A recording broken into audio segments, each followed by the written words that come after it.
Bismillahirrahmanirrahim. Assalamualaikum warahmatullahi wabarakatuh. Perkenalkan, nama saya Siti Rahmawati dari kelas 29A.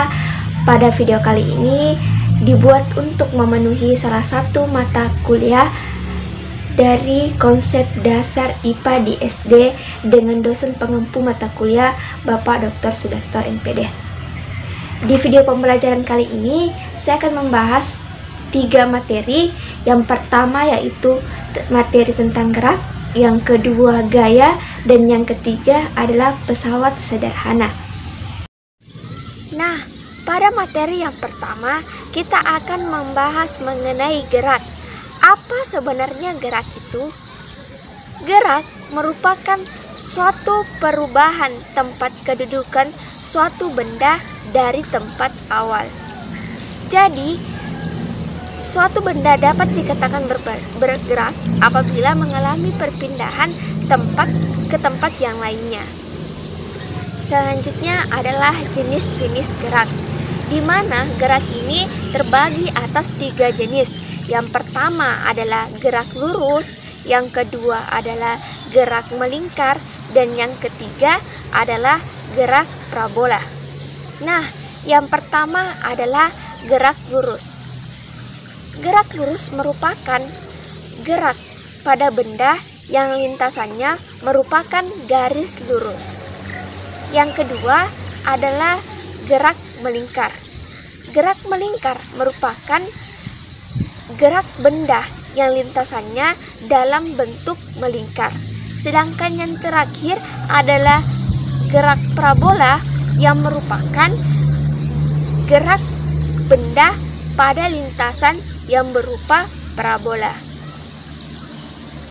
Nah, berdasarkan kecepatan, gerak lurus terbagi menjadi 2, yakni yang pertama GLB yang kita sebut dengan gerak lurus beraturan. Nah, gerak lurus beraturan merupakan gerak benda pada lintasan garis lurus yang kecepatannya selalu tetap setiap saat karena tidak mengalami percepatan. Adapun ciri-ciri dari gerak lurus beraturan yakni kecepatannya tetap dan percepatannya sama dengan 0. Contoh dari gerak lurus beraturan ini adalah kereta api yang berada pada lintasan lurus dengan kecepatan yang tetap. Nah, yang kedua, gerak lurus berubah beraturan atau disebut dengan GLBB, di mana gerak lurus berubah beraturan merupakan gerak benda pada lintasan garis lurus dengan kecepatan yang selalu berubah-berubah dengan konstan. Nah, ciri dari GLBB ini adalah kecepatannya selalu berubah-ubah dan percepatannya tidak sama dengan 0. Nah, contoh GLBB dalam kehidupan sehari-hari, misalnya GLBB dipercepat yaitu saat kita mengayun sepeda di jalanan yang menurun, maka kecepatannya bertambah. Sedangkan GLBB yang diperlambat sebaliknya yaitu ketika kita mengayun sepeda di jalan yang berupa tanjakan, otomatis kita GLBB-nya diperlambat. Selanjutnya adalah materi kedua, di mana pada materi ini kita akan membahas mengenai gaya. Pernahkah teman-teman berpikir ketika teman-teman sedang bermain bulu tangkis misalnya, mengapa kok yang selalu kita angkat ke atas selalunya jatuh ke bawah? Ataukah ketika teman-teman pergi ke air terjun, mengapa air terjun itu mengalir ke bawah, mengapa bukan ke atas? Ataukah pertanyaan mengenai mengapa sol sepatu yang kita pakai terbuat tidak dengan licin? Nah, pertanyaan mengenai itu semuanya akan dibahas pada materi gaya ini. Materi pertama, sebenarnya apa sih gaya itu? Gaya adalah gerakan yang menyebabkan perubahan bentuk, posisi maupun arah. Selanjutnya adalah materi yang kedua, yaitu mengenai tentang sifat-sifat dari gaya. Sifat pertama, bahwasanya gaya dapat mengubah bentuk benda. Misalkan di sini adalah tanah liat, di mana tanah liat ini dapat kita ubah berbagai bentuk menurut selera kita. Disinilah gaya bekerja, bahwa gaya dapat mengubah bentuk benda. Yang kedua, bahwasanya gaya dapat mengubah arah benda. Misalkan saja, ketika teman-teman bermain bola, dan ketika bola itu menuju kepada teman-teman, kemudian teman tendang ke arah yang ingin teman tuju, maka benda itu mengalami perubahan arah. Hal itu semuanya disebabkan oleh gaya. Selanjutnya adalah sifat ketiga, di mana sifat ketiga bahwasanya gaya itu dapat mengubah benda diam menjadi bergerak.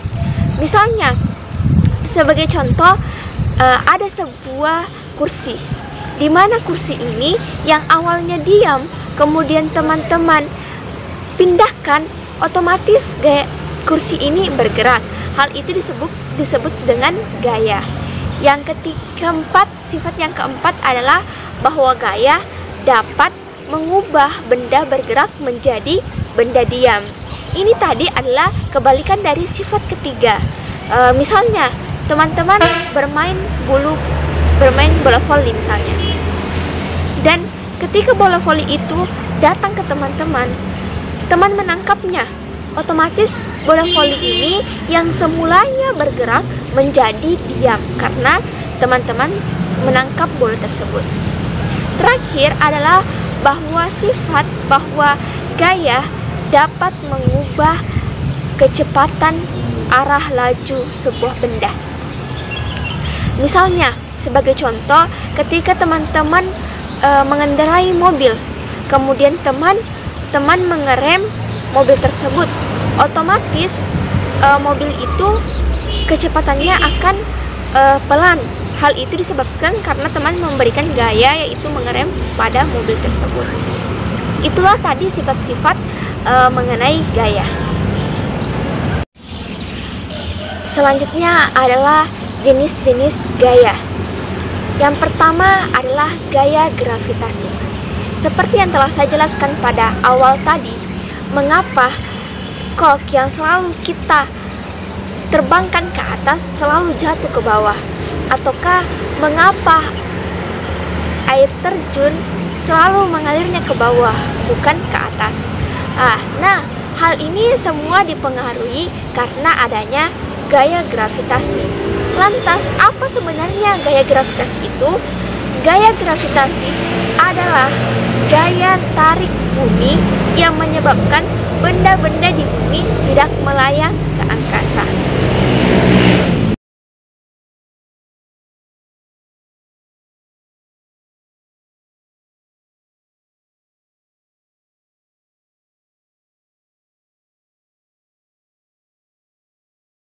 Selanjutnya yang kedua adalah gaya gesek.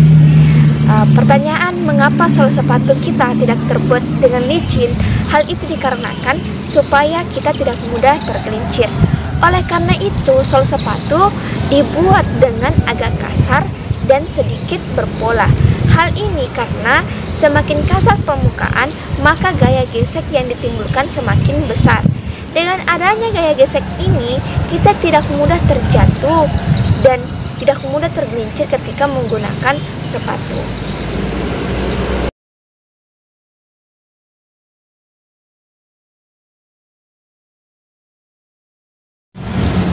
Yang ketiga adalah gaya magnet, di mana gaya magnet adalah jenis gaya yang berupa tarikan atau dorongan antar dua benda yang bersifat magnetik.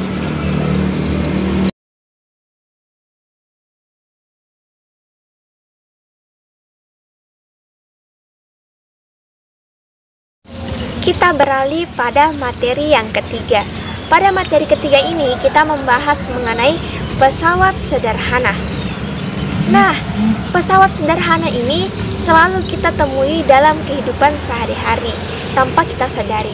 Misalkan ini seperti sapu, gunting, dan pembuka tutup botol. Semua adalah contoh dari pesawat sederhana yang ada dalam kehidupan sehari-hari kita, di mana dengan adanya pesawat sederhana ini akan mempermudah kita dalam mengerjakan segala sesuatu dan dapat menjadikannya lebih praktis dan mudah. Terdapat 4 golongan pesawat sederhana. Yang pertama adalah tuas, yang kedua adalah bidang miring, dan yang ketiga adalah katrol, dan yang terakhir adalah roda berporos. Nah, pesawat sederhana yang kita akan bahas pertama adalah tuas atau pengungkit, di mana tuas atau pengungkit ini terbagi atas 3 berdasarkan letak dari titik tumpu, kuasa, dan bebannya. Yang pertama adalah golongan 1. Nah, pernahkah teman-teman bermain jungkat-jungkit? Jika iya, dinyatakan bahwa jungkat-jungkit ini merupakan golongan 1. Mengapa disebut dengan golongan 1? Karena di mana titik tumpu berada antara beban dan kuasa. Adapun contoh dari golongan 1 selain jungkat-jungkit itu seperti gunting, linggis, tang, dan masih banyak lainnya. Selanjutnya adalah golongan kedua. Pernahkah teman-teman melihat pemotong kertas atau kereta sorong? Nah, di mana kedua benda ini digolongkan pada pengungkit golongan kedua? Mengapa digolongkan kepada pengungkit golongan kedua? Karena beban berada di antara titik tumpu dan titik kuasa. Yang ketiga adalah golongan ketiga. Ketika teman-teman menyapu, otomatis teman-teman menggunakan sapu. Nah, sapu ini tergolong dalam pengungkit golongan ketiga. Mengapa? Karena kuasa berada di antara beban dan titik tumpu. Oleh karena itu, sapu dikategorikan dalam golongan ketiga. Nah, pesawat sederhana yang kedua adalah bidang miring. Ketika teman-teman memotong sayur, otomatis teman-teman menggunakan pisau, di mana pisau ini menggunakan cara kerja dari bidang miring. Ataukah ketika teman-teman ingin memindahkan benda yang berat ke atas truk, otomatis teman-teman menggunakan papan triplex, di mana papan triplex ini menggunakan kerja bidang miring. Ketika teman-teman menggunakan bidang miring, gaya yang digunakan berkurang. Namun yang menjadi masalah adalah jarak yang akan digunakan semakin jauh. Pesawat sederhana yang ketiga adalah katrol. Pernahkah teman-teman menggunakan katrol ketika ingin menimba air di sumur? Jika iya, katrol ini termaksud dalam pesawat sederhana yang merupakan terbuat dari roda yang berporos, kemudian dikaitkan dengan tali sebagai pengikatnya, di mana hal ini untuk memudahkan pekerjaan teman-teman dalam kehidupan sehari-hari. Di mana katrol ini terbagi atas 3, yakni katrol tetap, katrol bebas, dan katrol majemuk. Yang pertama adalah katrol tetap, di mana katrol tetap ini adalah katrol yang selalu kita gunakan dalam kehidupan sehari-hari, yakni ketika kita ingin menimba air di sumur. Mengapa dikatakan tetap? Karena katrol ini tidak berubah posisi. Yang kedua adalah katrol bebas. Ini adalah kebalikan dari katrol tetap, di mana katrol ini selalu berubah posisi. Yang selanjutnya adalah katrol majemuk, di mana katrol majemuk ini merupakan kombinasi dari katrol tetap dan katrol bebas.